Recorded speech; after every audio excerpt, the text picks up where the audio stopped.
ঠিক আছে। আমরা যখন ডাউনে আসছিলাম अच्छा मिले और बहुत मज़ा आ गया 1 मिनट टू गो डिपार्चर में তাহলে জার্নি এক্সপিরিয়েন্স আমার খুব একটা ভালো হয়নি। সব থেকে ইম্পর্টেন্ট নতুনত্ব জিনিস ফোন হোল্ডার বাথরুমেও রয়েছে। আমি আছি এখন বোলপুর স্টেশনের 2 নম্বর প্ল্যাটফর্মে।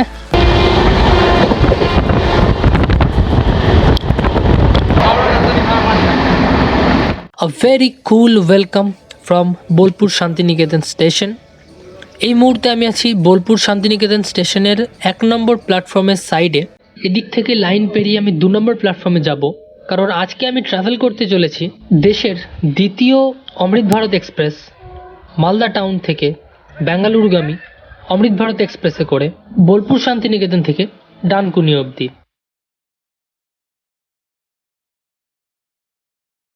So hello, good morning. আমি আছি এখন বোলপুর স্টেশনের 2 নম্বর প্ল্যাটফর্মে। আজকে ট্রাভেল করব অমৃত ভারত এক্সপ্রেসে বোলপুর থেকে ডানকুনি অবধি। ট্রেন ঢুকছে, তাড়াতাড়ি বাকি জিনিস করে ফেলি। গত 30শে ডিসেম্বর এই ট্রেনের ইনগ্রেশন হয় এবং আজ 7ই জানুয়ারি এই ট্রেনের প্রথম কমার্শিয়াল রান হচ্ছে। ওই যে আসছে আমাদের ট্রেন আসার আগে এই ট্রেনের কিছু ডিটেলস দিয়ে দিই। এই ট্রেন বন্দে ভারত এক্সপ্রেসের মতনই একটা ট্রেন সেট, অর্থাৎ পুরো ইঞ্জিন থেকে শেষ অবধি একটা সেট, যেখান থেকে কোনো বগিকে আলাদা করা যাবে না, যেটা একটা পুশপুল টেকনোলজিতে চলছে। অর্থাৎ সামনে একটা ইঞ্জিন যেটা এই ট্রেনকে পুল করবে এবং পেছনের ইঞ্জিন এই ট্রেনকে পুশ করবে। সেখান থেকে এসছে এই পুশপুল। বিফোর টাইমে ঢুকছে বোলপুরে, 11টা 48 টাইম। 11টা দেখা যাচ্ছে না, 11টা 35 বাজছে। বাহ, যথেষ্ট বিফোর টাইমে। এখানে দাঁড়াই আসুক।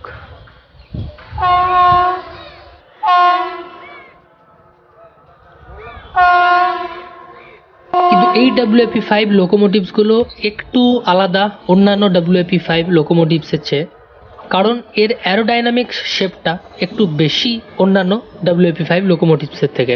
এই অ্যারোডাইনামিক্স শেপ যত বেশি হবে ট্রেন তত দ্রুত, তত বেশি স্পিড তুলতে পারবে। 350/28 WAP5। ওহ ভাই সাহেব, কি লাগছে।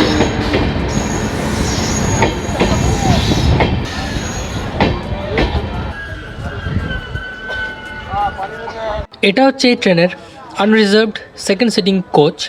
এটা একটা পুরো নন এসি ট্রেন, যার মধ্যে 12টা স্লিপার এবং 8টা জেনারেল কোচ আছে। বাইরের লুকস দেখানো হলো, এবার প্রথমে একটু জেনারেলে ওঠা যাক, দেখা যাক ভেতরে কেমন কি রয়েছে।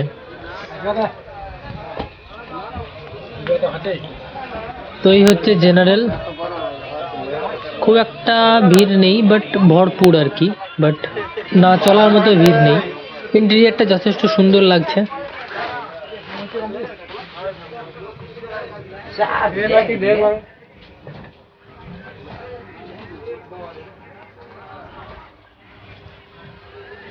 এখানে একটা মেশিন আছে যেটা ফুট অপারেটেড, অর্থাৎ নিচে ওখানে পা দিয়ে চেপলে জল বেরোবে, তো পা দিয়ে চেপলে জল পড়ছে। এরকম হচ্ছে জেনারেল কোচের ইন্টেরিয়ারটা। দূরে ওখানে একটা ডিসপ্লে আছে যেখানে পরবর্তী স্টেশনের নাম, ডিস্টেন্স, ট্রেনের নাম প্রভৃতি ইনফরমেশন শো করছে। পাশে এখানে প্রত্যেক প্যাসেঞ্জারের জন্য একটা করে চার্জিং পোর্ট এবং সাথে ফোন রাখার হোল্ডার রয়েছে। তার সাথে জিনিসপত্র ঝোলানোর জন্য হ্যাঙ্গারও রয়েছে, যা দেখে খুব ভালো লাগলো। জেনারেল কোচেও দেওয়া হয়েছে এরকম। তার সাথে ওপরে এখানে জেনারেলেও কুশন দেওয়া হয়েছে, যেটা সাধারণত থাকে না। এবং আই এম লাইকিং দ্য কালারটা খুবই সুন্দর। এপাশে লাগেজ স্পেস, উপরে 3টে করে ফ্যান এবং যথেষ্ট পরিমাণ লাইট, এবং তার সাথে মেঝেতে রিফ্লেক্টর দিয়েছে, যেটা সমস্ত লাইট অফ হয়ে যাওয়ার পর আপনাকে যেতে আসতে সাহায্য করবে।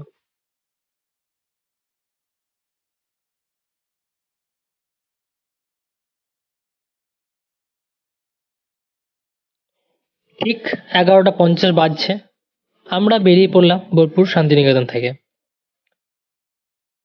এখানে 2 মিনিটের স্টপ ছিল, কিন্তু যেহেতু 12 মিনিট বিফোরে ঢুকেছে, তাই 14 মিনিট দাঁড়িয়ে আমরা বেরিয়ে পড়লাম।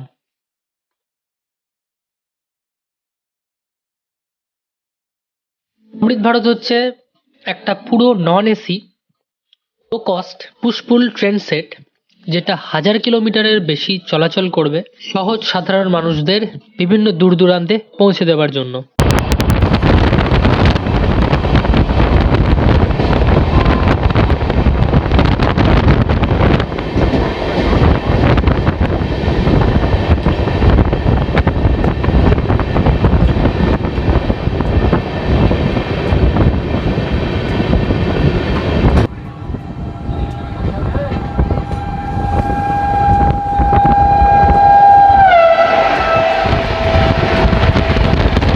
One two three three seven Howrah Bolpur Shantiniketan express.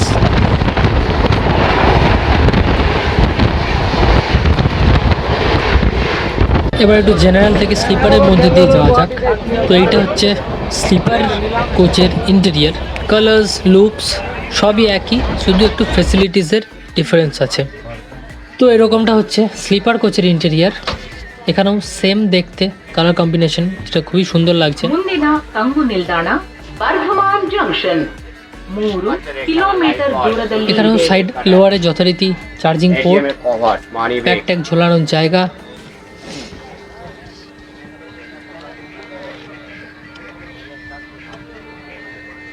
Side আপরেও charging port, phone holder, water bottle holder এবং ব্যাগ ট্যাগ ঝোলানোর জায়গা রয়েছে। এপাশেও প্রত্যেক প্যাসেঞ্জারের জন্য জানলার ওপরে 2টি চার্জিং পোর্ট, জানলার নিচে একটা charging port, phone holder, luggage hanger এবং প্রত্যেক প্যাসেঞ্জারের জন্য প্রত্যেক সিট অনুযায়ী ওয়াটার বটল হোল্ডার রয়েছে। অন্যান্য স্লিপার কোচের থেকে এর কুশনটা দেখলাম যথেষ্ট নরম, এবং তার সাথে সাথে স্লিপার কোচের নিচে রিফ্লেক্টর রয়েছে।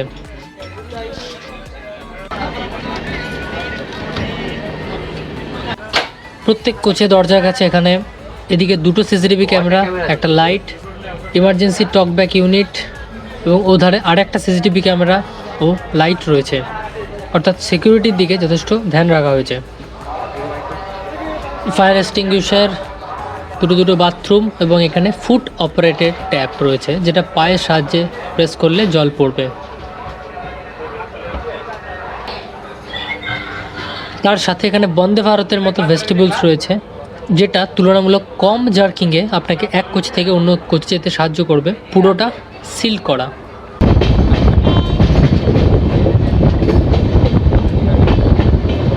এই আমরা পেরোচ্ছি গুসকরা স্টেশন।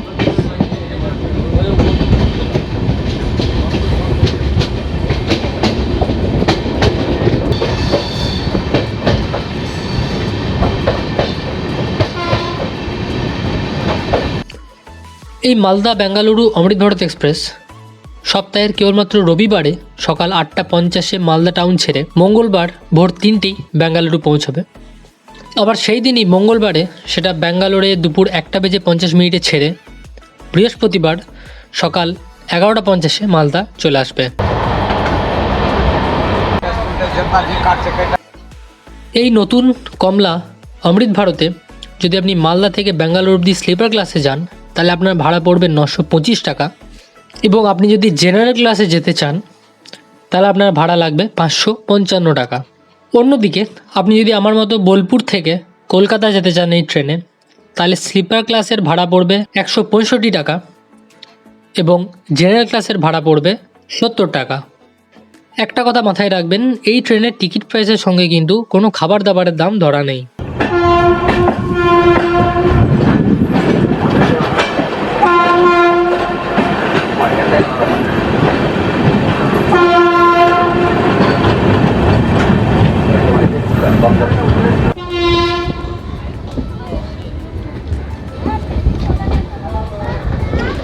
খুবই ধীরে ধীরে পেরোচ্ছে খানা জাংশন, যেন মনে হচ্ছে যাওয়ার ইচ্ছেই নেই। এই খানা জাংশন থেকে 130 MPS শুরু হয়ে যায়, কিন্তু এটা এতটাই ধীরে যাচ্ছে যে মনে হচ্ছে হয়তো আর যাওয়ার ইচ্ছেই নেই। দেখা যাক কি হয় এবার।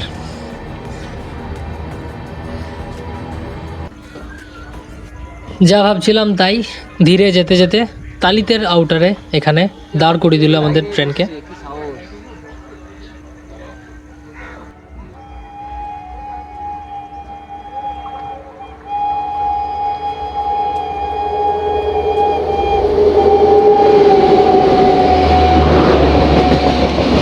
12326 Nangal dam Kolkata Gurumukhi express.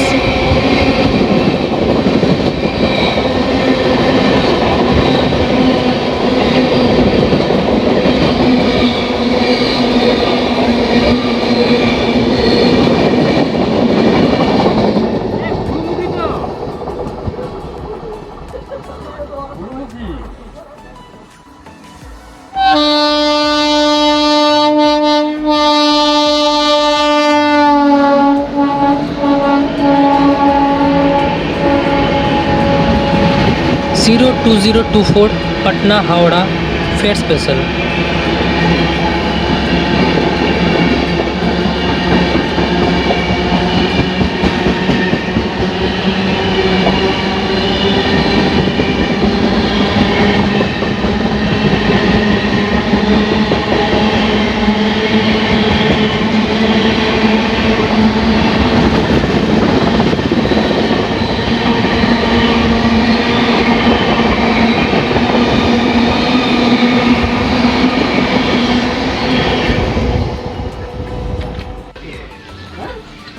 Special ইউনিফর্মে এই অমৃত ভারত এক্সপ্রেসের হাউসকিপিং স্টাফরা।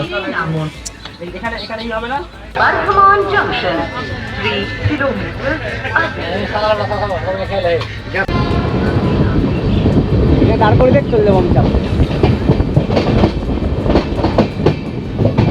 এই আমরা ঢুকছি বর্ধমান, আর এখান দিয়ে বেরিয়ে যাচ্ছে 13015 হাওড়া জামালপুর কবিগুরু এক্সপ্রেস।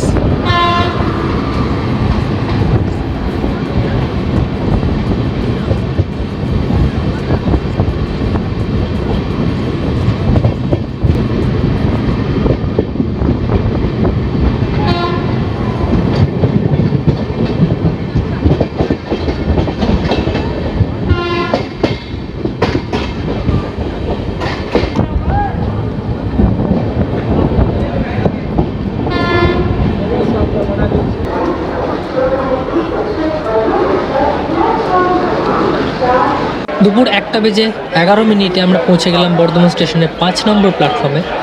এখানে পৌঁছানোর কথা ছিল 1:20 9 মিনিট বিফোরে আমরা পৌঁছেছি। এটা হচ্ছে আমার যাত্রাপথের প্রথম স্টেশন এবং ট্রেনের চতুর্থ স্টেশন। এই বর্ধমান এই লাইনের একটা খুব গুরুত্বপূর্ণ স্টেশন। এটা জাংশন স্টেশন, কারণ এখান থেকে একটা লাইন ভাগ হয়ে গেছে হাওড়ার দিকে, আরেকটা লাইন এখান থেকে গেছে কাটোয়ার দিকে। 22348 পাটনা হাওড়া বন্দে ভারত এক্সপ্রেস এবার আমাদের বর্ধমান স্টেশনে ওভারটেক করছে। দাদা ভাই भाई एलपी ऑरेंज ड्रेस क्यों पहना? अमृत भारत के लिए जैकेट है यार।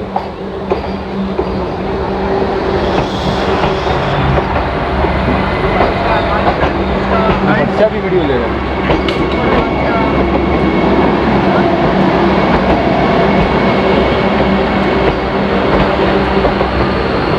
दोनों का पहला देखने में तो मजा आ रहा है।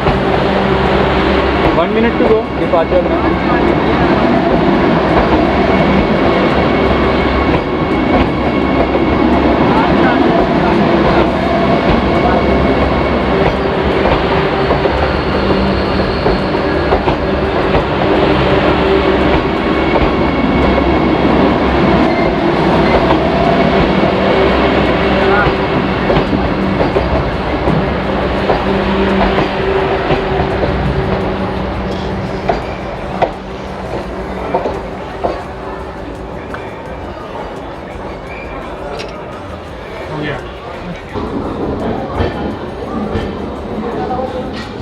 একেবারে অন টাইম 1:22 আমরা বর্ধমান স্টেশন ছেড়ে বেরোচ্ছি।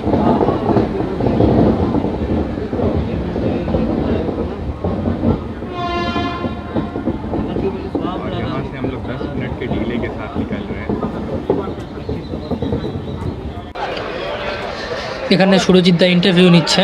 আপনাদের জন্যই ট্রেনটা, যারা দূরে দূরে কাজে কাজে যায়। ট্রেনই non AC train, sleeper coach আছে 12টা, জেনারেল কোচ আছে, ধরুন স্লিপারে শিফট।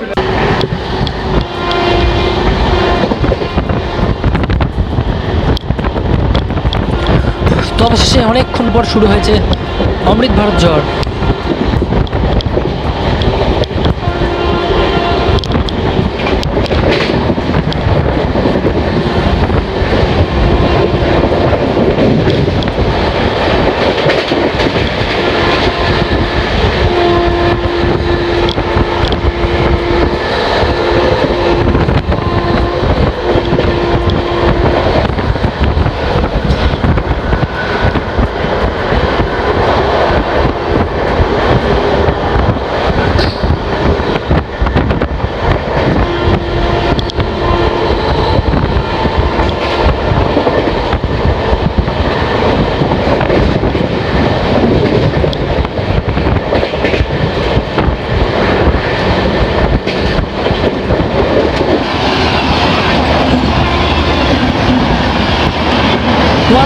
151 কলকাতা জম্মু তাওয়াই।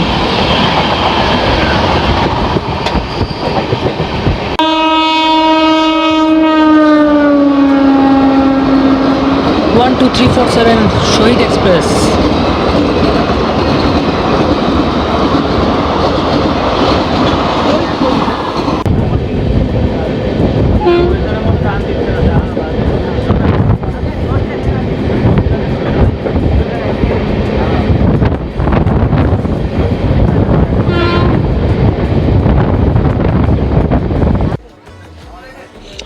হাঁটার পর থেকে প্রত্যেক স্টেশনে 1-2 মিনিট করে দাঁড়াতে দাঁড়াতে অবশেষে পাল্লা রোডে আমাদের ট্রেনকে মোটামুটি 1 ঘন্টা দাঁড় করিয়ে রাখা হয়েছে।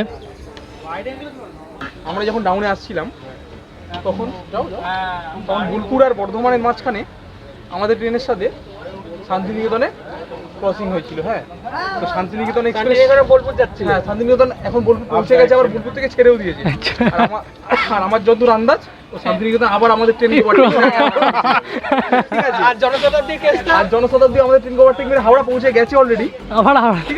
আবার মনে হচ্ছে আমাদেরকে ক্রস করে নেবে, কিন্তু আমরা এখানেই থেকে যাবো, ডানকুনি পৌঁছাবো না।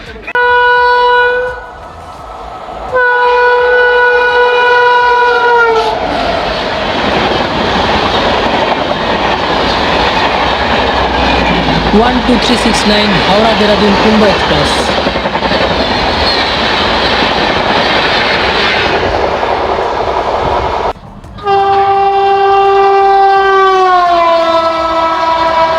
শক্তিপুঞ্জ হাওড়া জব্বল 11448 হাওড়া জবলপুর শক্তিপুঞ্জ এক্সপ্রেস।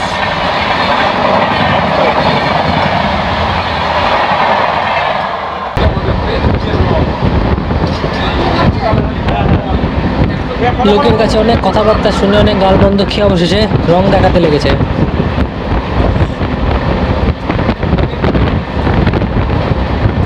এই না হলে বন্দে ভারতের ভাই অমৃত ভারত।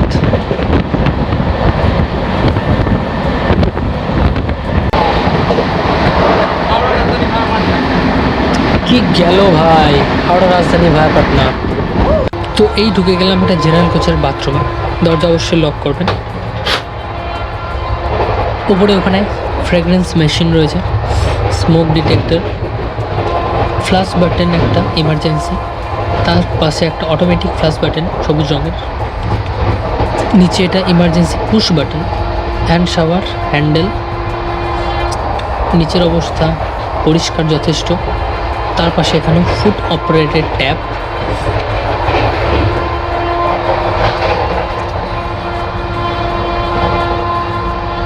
পা দিয়ে জল পড়ছে। সব থেকে ইম্পর্টেন্ট নতুনত্ব জিনিস ফোন হোল্ডার বাথরুমেও রয়েছে। এখানে একটা হ্যান্ডেল, উপরে লাইট, আয়না বড় মতো, যথেষ্ট পরিষ্কার। মেশিনটা ছোট কিন্তু একটু নিচু আমার মনে হলো। তো ওভারঅল এতদূর জার্নির পর প্রথম রানে স্বাভাবিকভাবেই বাথরুম পরিষ্কারই আছে।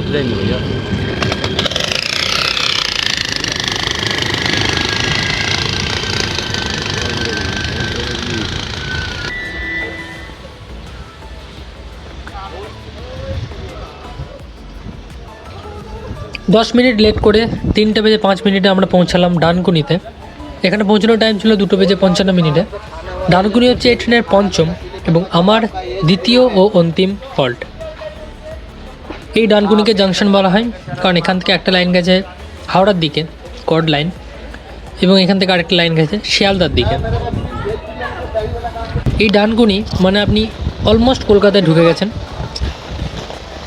এই ডানকুনি থেকে আপনি বাস বা লোকাল ট্রেনে করে নিমেষের মধ্যে কলকাতা পৌঁছে যেতে পারবেন।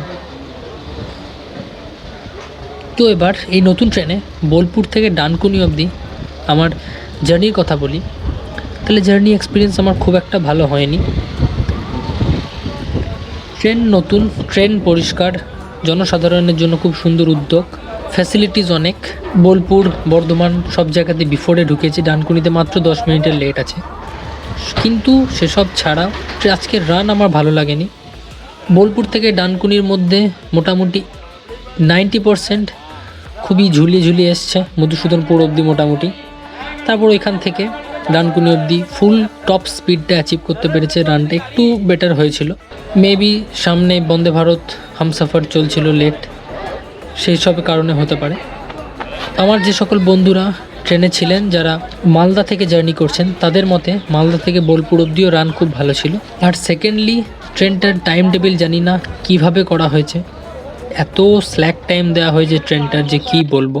তো আমার মনে হয় যে এই স্ল্যাক টাইমটা ট্রেনটার একটু কমানো উচিত, এবং যদি পসিবল হয় এর স্কেডিউলটাই একটু চেঞ্জ করা উচিত। রবিবারের বদলে অন্য কোনো দিনে ট্রেনটাকে চালানো আমার মনে হয় ঠিক হবে। এই কারণ রবিবারে অনেক দূরপাল্লার ট্রেন যাতায়াত করে, ফলে একটা জাম মতো সৃষ্টি হয়ে গিয়ে হয়তো ট্রেনটার এরকম আর কি রানটা খুব একটা ভালো হবে না কিছু সার্টেন জায়গাতে। এইটুকু জিনিসই আমি যেটা বুঝতে পারলাম এই জার্নির পর। এবং এসব ছাড়াও যাদের জন্য এই ট্রেন, জনসাধারণের প্রতি আমার একটাই কথা, তাদের কাছে একটা রিকোয়েস্ট, এই ট্রেনটাকে একটু ঠিকভাবে মেনটেন করে রাখবেন। আপনাদের জন্য এই ট্রেনটা একটু দেখে শুনে রাখবেন, যাতে যত বেশি দিন এটাকে চালানো যেতে পারে। তো এই বলে আজকে আমার এই জার্নি গল্প এখানেই শেষ করছি।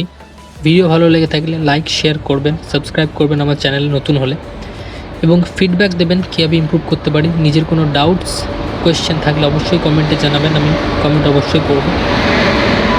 তো এই ভিডিওতে এতটাই, দেখা হচ্ছে পরের অন্য কোনো জার্নি ব্লগে। ভালো থাকবেন সবাই।